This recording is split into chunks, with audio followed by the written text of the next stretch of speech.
What up, guys? Dan here from Grand Chase Global, and today we're going to be covering the Temple of Time. There's a lot of stuff we got to cover, so let's just get right to it. Stage 1, you have to fight the Temple Guardian, which is a relatively easy fight. His attacks are very straightforward with just some basic charges and AoE bombardments. The one mechanic you're going to have to worry about is that at 70% and 40% health, he runs away and summons golems behind him. You have to kill these as quickly as possible since they add stacks of curse every 10 seconds that do damage over time to your team. When they are done, Homeboy drops back into the center, so stick to the sides to avoid this attack, and this should be a fairly easy cleanup. Stage 2 is the Temple Defense System with Dr. Molly, which, in my opinion, this is the hardest one to get through. You have 2 waves of spawns to deal with, during which have 3 towers each, for a total of 6 towers. Math. Each tower you don't destroy adds a buff to Dr. Molly and all the adds. The buffs in order from left to right are melee damage, defense, and attack speed on phase 1, then cooldown reduction, something green, I'm guessing range damage, I'm not sure on that one, and I believe magic damage on phase 2. The top priorities I take are center tower on phase 1, the defense buff, then on phase 2, left tower for cooldown reduction and right tower for magic damage. On lower difficulties, I could take out all of them, but on challenge mode, I barely could manage those 3 towers. The spawns on this challenge are ridiculous. The strategy then is to get by destroying just those towers and then just pile on the damage on Dr. Molly when he spawns. He has a shield he applies to himself and the adds, so bringing a null zone party skill is definitely worthwhile to counter that. The adds also do a ton of magic damage, so magic defense is definitely a plus. I wanted more DPS for the last stretch, but those adds he has do way too much magic damage for my glass cannon team. Stage 3, the Secret Garden with Flown, I'm so bad at names. Feels like a breeze by comparison. He has Spore flower summons that explode on contact or become a ranged unit after some time, and purple explosion plants that put a heal reduction debuff. But the only thing you really have to worry about is his Secret Garden attack. It stuns your team for several seconds and does a fair amount of damage to them. However, it has a long charge time that is displayed above his head and can be cancelled by his stun and flinch skills. Use a hero like Elise's, Siegeheart, Tacoel, or Hanao that has one of these skills, and you should get by without any problems on this fight. Stage 4, the Collapsing Bridge with Brio, is going to be a bit more tricky but should be manageable.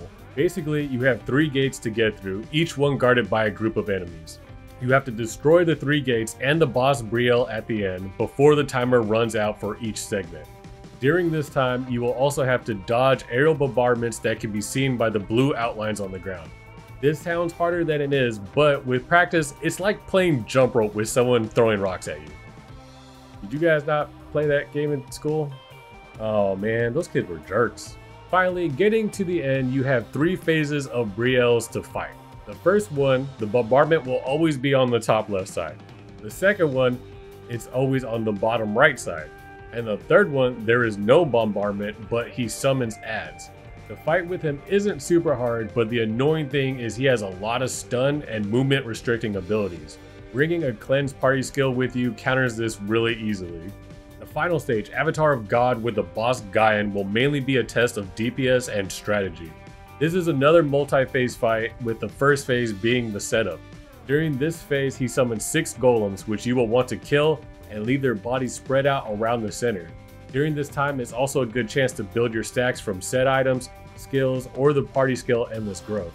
Gaian himself doesn't really do that much damage, so I'm not even going to go over his attacks. Now for phase 2, Gaian transforms and his attacks ramp up a little bit. Every time he hits you with a skill, it will leave curse stacks on you, which increases the damage your team takes. It is best to dodge as many of these as you can, but there are some of them you simply can't dodge. The various waves of claws that he do are relatively easy to dodge. The only thing you really have to pay attention for is his earthquake attack. When he's about to do his earthquake, he does a distinctive shout. There will be a red arrow that targets one of your team members. He'll teleport to the center, and then he'll shoot out his earthquake targeting that one hero. There's 2 ways to handle this. One, either you go behind one of the golems and their body will absorb the blow, but the body will be destroyed.